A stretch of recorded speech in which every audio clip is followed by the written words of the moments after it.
دریافت ہونے لگ گئے ہیں۔ ترکی دنیا کے بڑے ممالک میں سے بن گیا ہے جہاں پر سونے کے ذخائر موجود ہیں۔ تو اب اگر یہی معاملہ رہا تو ترکی سے چلتا چلتا شام اور جو عراق کے علاقوں سے دریائے فرات گزر رہا ہے وہاں سے بھی سونے اللہ اللہ اللہ اللہ۔ اعوذ باللہ من الشیطان الرجیم، بسم اللہ الرحمن الرحیم۔ رسول اکرم صلی اللہ علیہ وسلم کی صحیح احادیث سے ہمیں یہ پتہ چلتا ہے کہ دریائے فرات سے سونے کا ایک پہاڑ نکلے گا، اور یہ احادیث بخاری شریف، مسلم شریف اور صحاح ستہ کی دوسری کتب میں بھی موجود ہیں۔ اور اگر میں آپ کو مسلم شریف کی حدیث نمبر 7272 سناؤں تو اس میں آپ صلی اللہ علیہ وسلم نے فرمایا، حضرت ابو ہریرہ رضی اللہ تعالیٰ عنہ سے یہ روایت ہے کہ قیامت نہیں آئے گی یہاں تک کہ دریائے فرات سونے کے ایک پہاڑ کو ظاہر کر دے گا، اس پر لڑتے ہوئے ہر 100 میں سے 99 لوگ مارے جائیں گے، اور ان لڑنے والوں میں سے ہر کوئی کہے گا کہ شاید میں ہی بچ جاؤں اور سارے سونے کا مالک بن جاؤں۔ پھر دوسری روایت میں یہ بھی مسلم شریف کی ہے 7274 کہ رسول اللہ صلی اللہ علیہ وسلم نے فرمایا، یہ بھی حضرت ہریرہ رضی اللہ تعالیٰ عنہ سے روایت ہے کہ عنقریب دریائے فرات سے سونے کا ایک خزانہ نکلے گا، دریائے فرات سونے کے خزانے کو ظاہر کر دے گا، جو شخص وہاں موجود ہو وہ اس میں سے کچھ بھی نہ لے۔ تو یہ آپ صلی اللہ علیہ وسلم کی صحیح احادیث سے ہمیں پتہ چلتا ہے کہ دریائے فرات سے ایک سونے کا پہاڑ ظاہر ہوگا۔ مسلم شریف کی ہی 7276 حدیث بھی پڑھ لیتے ہیں کہ جس میں حضرت ابی کعب رضی اللہ تعالیٰ عنہ سے روایت ہے کہ انہوں نے کہا کہ دنیا کی طلب میں لوگوں کی گردنیں ایک دوسرے سے مختلف رہیں گی۔ تو جو راوی کہتے ہیں کہ ہاں بالکل ایسے ہی ہوگا، تو انہوں نے فرمایا کہ میں نے، یعنی حضرت کعب رضی اللہ تعالیٰ عنہ فرماتے ہیں کہ میں نے رسول اللہ صلی اللہ علیہ وسلم کو فرماتے ہوئے سنا کہ وہ وقت قریب ہے کہ دریائے فرات سونے کے ایک پہاڑ کو ظاہر کرے گا، جب لوگ اس کے بارے میں سنیں گے تو اس کی طرف چل نکلیں گے۔ جو لوگ اس پہاڑ کے قریب ہوں گے وہ کہیں گے اگر ہم نے دوسرے لوگوں کو اس میں سے سونا لے جانے کی اجازت دے دی تو وہ سب کا سب لے جائیں گے، اور لہٰذا اس کے اوپر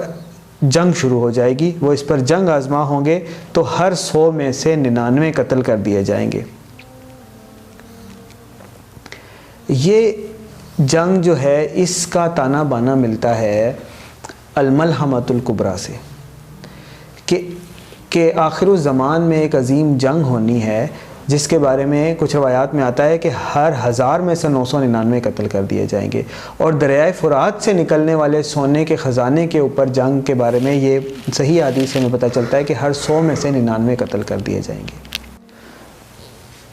دریائے فرات کے اگر آپ نقشے کو دیکھیں تو یہ ٹرکی سے سٹارٹ ہوتا ہے، ترکی کے علاقوں سے سٹارٹ ہوتا ہوا یہ جاتا ہے شام میں، پورے شام کو کراس کرتا ہے اور وہاں سے گزرتا ہوا یہ جاتا ہے عراق میں، اور عراق سے ہوتا ہوا جا کے یہ آخر میں پھر سمندر میں گرتا ہے۔ تو یہ اگر آپ اس وقت دیکھیں کہ جیسے پہلے بھی ہم یاجوج ماجوج کے کیس میں ڈسکس کر چکے ہیں کہ بہت ساری نشانیاں یاجوج ماجوج کی ایسی ہیں جو کچھ انسانوں پر، کچھ قوموں پر بھی اترتی ہیں، اور لوگوں کو گمان گزرے گا کہ یہ یاجوج ماجوج آ چکے ہیں، اور آپ اس کو ایک پیش خیمہ بھی کہہ سکتے ہیں یاجوج ماجوج کے آنے کا کہ ان کے یعنی انیشل لیئرز ہیں، لیکن ایونچولی یاجوج ماجوج ایک مخلوق کی فارم میں بھی آئیں گے جو ایکچول میں غار میں قید ہیں، اور وہاں سے وہ نکلنے کی کوشش کر رہے ہیں، دیواروں کو چاٹ رہے ہیں، اور وہ ساری روایات آپ کو معلوم ہے۔ یہ یاجوج ماجوج کے اوپر ایک ڈیٹیلڈ آپ رکھیے گا ڈسکشن، اس پہ ہم بات کریں گے۔ اسی طرح سے یہ جو آخر الزمان کی اور احادیث ہیں ان میں بھی اس طرح کا معاملہ پیش آتا ہے کہ اس کے ریپلز ہوتے ہیں، کہ جس طرح دریائے فرات کو ڈیفائن کیا گیا ہے اس طرح کا واقعہ ایکچول میں سونا ظاہر ہونے سے پہلے بھی ہو رہا ہے۔ اگر آپ دیکھیں کہ جو عراق اور شام کا ایریا ہے، اس کے اگر آپ اس کے جو آئل ویلز کے میپس دیکھیں، تو آپ کو پتہ چلے گا کہ دریائے فرات کے دونوں کناروں پر نا ایسے ایسے ایسے ایسے دائیں بائیں بڑے بڑے تیل کے کنویں ہیں. اور عراق میں بھی آپ کو معلوم ہے کہ جو حملہ کیا گیا اور اس کو تہس نہس کیا گیا، اس کی بنیادی وجہ وہاں کا تیل تھا. اور اسی طرح شام کے اندر بھی جو اب فورسز نبرد آزما ہیں ایک دوسرے سے، اس کی وجہ بھی ظاہر ہے. یہ تو ہمیں دکھایا جاتا ہے کہ آئسس ہے، فلاں ہے، پراکسی وارز چل رہی ہیں، لیکن ایکچوئل میں بھی وہاں پہ اس وقت ورلڈ پاورز آپس میں ٹکرائی ہوئی ہیں. اس کی بنیادی وجہ بھی وہاں کے تیل کے کنویں ہیں جو دریائے فرات کے دائیں بائیں دونوں طرف ہیں. اب اس کی پہلی رپلز میں، انیشل رپلز میں ہمیں یہ معلوم ہوتا ہے کہ